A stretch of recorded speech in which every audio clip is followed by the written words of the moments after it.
در ابتدا چندین منبع خبری در استرالیا با شنیدن خبر پیدا شدن قدیمی ترین پیام درون بطری با قدمتی 131 ساله به درستی و غیر تقلبی بودن اون شک کردند. اونها گزارش دادند که کیم ایلمند شوهر تونیا ایلمند که بطری رو کشف کرده یک بازرگان شناخته شده بوده و ممکنه یک طرح دقیق برای جلب توجه توریست ها به جزیره وید، جایی که بطری کشف شد، رو کشیده باشه.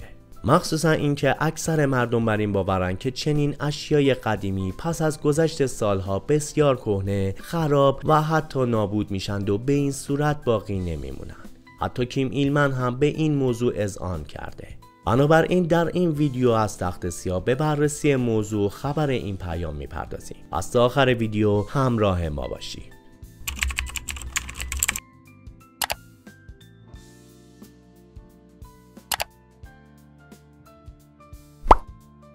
زمانی که اطلاعات علمی جدید در رابطه با بطری و پیغام اون به ایلمند رسید، اون تونست که از خود و یافته‌اش دفاع کنه.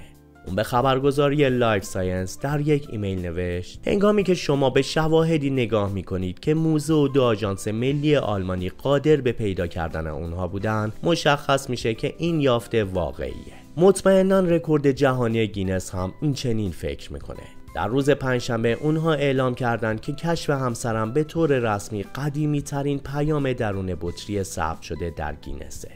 جالبی داستان در اینجاست که قدیمی ترین پیام درون بطری توسط یک مورخ و تاریخدان کشف نشد، بلکه توسط زنی پیدا شد که در سواحل و تپه‌های ماسه‌ای استرالیای غربی در حال تمیز کردن و جمع کردن زباله‌های ساحلی بود.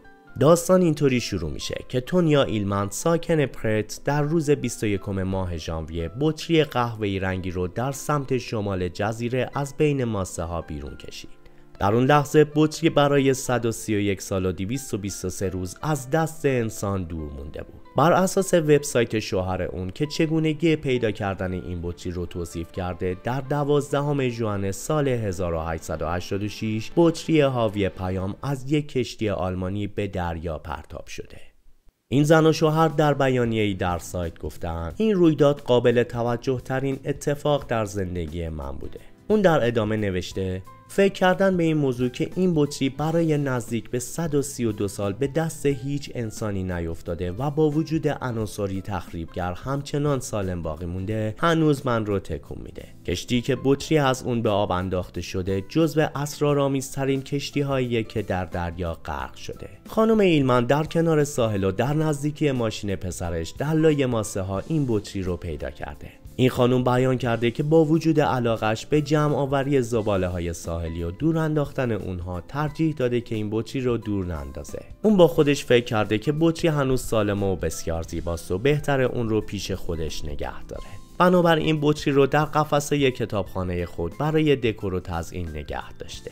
با این حال پس از گذشت یک روز این خانواده متوجه شد که درون بطری کاغذی پیچ خورده و رول شده قرار گرفته. این یادداشت خیس بود. بنابراین خانواده اون رو به آشپزخانه برد و برای چند دقیقه در یک فر گرم قرار داد تا خشک بشه. این من گفته اما یادداشت رول شده تنها رمز و راز این ماجرا رو بیشتر کرد. کاغذی به ابعاد 8 اینچ در 6 اینچ از نوع رنگی تیره با نوشته های آلمانی که به سختی حروف و اعداد اون قابل خوندن بود رو جلوی خودم میدیدم. پس از گذشت 2 روز این بطری و نامه رو به موزه غربی استرالیا بردن، جایی که اونها راس اندرسون دستیار موزه دریایی باستانشناسی رو ملاقات کردند.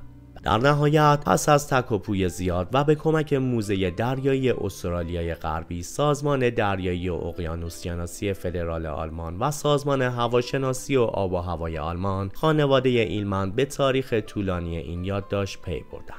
در واقع در سال 1886 شخصی در کشتی قایقرانی آلمانی که پائولو نامیده میشد، بطری رو به بیرون و دریا پرتاب کرده و پیغامی رو هم درون اون گذاشته بود. احتمال میره که این شخص کاپیتان کشتی دیکمن بوده، چرا که نوع جوهر و دستخطی که در این یادداشت دیده شده با نمونه یادداشتی که دیکمن در سفرنامه و گزارش هواشناسی کشتی نوشته بود تطابق داره و در ضمن در این سفرنامه اشاره کرده که یک یادداشت بطری در ماه ژوئن به بیرون پرتاب شده. در این یادداشت آمده که پائولو کشتی قایقرانی از کاردیف ولز بوده که به سمت سواحل شرقی بومی هلند یعنی اندونزی میرفته.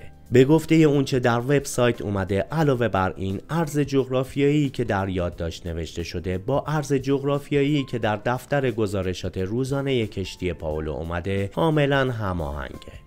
به گفته آژانس دریایی اقیانوس شناسی آلمان، این بطری در کشتی پائولو به عنوان بخشی از یک پروژه برای بررسی جریان‌های جهانی اقیانوسی استفاده شده بود. ملوانان آلمانی برای کشف جریان‌های اقیانوسی و پروژه عظیم اون این بطری رو به درون اقیانوس پرتاب کردند. ملوانان آلمانی هزاران پیام رو در بطری شیشه‌ای بیش از یک دوره 69 ساله به درون دریا پرتاب کردند. اما تنها 662 پیام، اون هم بدون هیچ بطری یافت شده. پیش از این قدیمی ترین پیام درون بطری یک کارت پستال بوده که در ماه آپریل سال 2015 در یکی از سواحل آلمان کشف شده بود. این کارت پستال زمانی که پیدا شد 108 سال و 4 ماه و 18 روز از زمان پرت شدنش به دریا میگذشت. اگرچه تاکنون این بطری قدیمی ترین بطری حاوی پیام شناخته شده، اما هنوز احتمال کشف پیامی قدیمی تر هم وجود داره. پس هر زمان که در ساحل قدم میزنید بیشتر به زباله هایی که آب با خود به روی ماسه ها آورده توجه کنید. شاید شما کاشف بعدی یکی از اون هزاران پیامی باشید که ملوانان آلمانی به آبها انداختن. مرسی که تا آخر این ویدیو هم همراه ما بودید. لطفا نظراتتون رو زیر این پست برای ما کامنت کنید و حتما به جهت حمایت از ما این ویدیو رو لایک کنید. اگر تا امروز عضو کانال تخت سیاه نشدید، همین الان دکمه سابسکرایب رو بزنید و بعد از اون زنگوله رو فشار بدید تا از پست ها و ویدیوهای بعدی ما با خبر بشید.